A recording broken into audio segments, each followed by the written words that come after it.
The cutting-edge pencil was developed in 1795 by Nicolas Jacques Conté, a researcher serving in the multitude of Napoleon Bonaparte. The pure carbon we refer to as graphite was the magical substance that was most suitable for the task at hand. Wooden pencil slats. We start with wooden slats.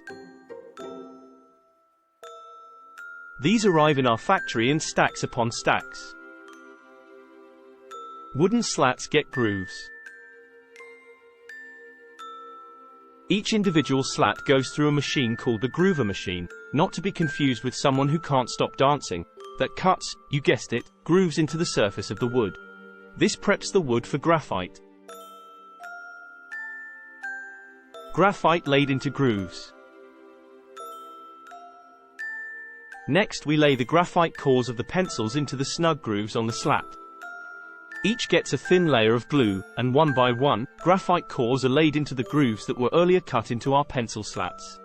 Most of our cores are made up of a blend of raw graphite and clay, although some pencils like our test scoring pencil have other materials inside the core. Fun fact: graphite. Curious how graphite is made? First, the raw graphite is ground very finely. Next, it's blended with clay and other ingredients to make a sort of paste. The paste is pushed through a thin tube, which makes the long spaghetti strand shape of the pencil's core. It's fired in an oven, dried, and ready to be put in a pencil. This close-up clip shows the pencil cores moving quickly through our machines.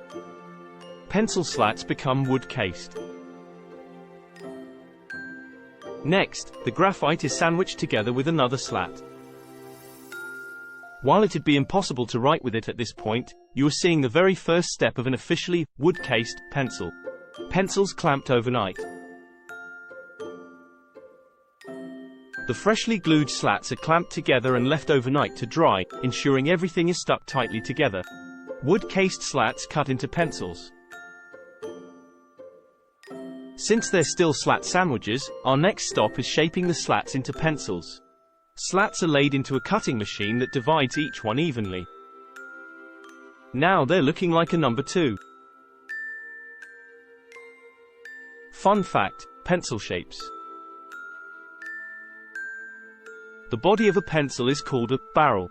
Here at Musgrave, we make a variety of pencil styles: round, hex, jumbo, carpenter, bridge, and golf, all of which are available as custom pencils.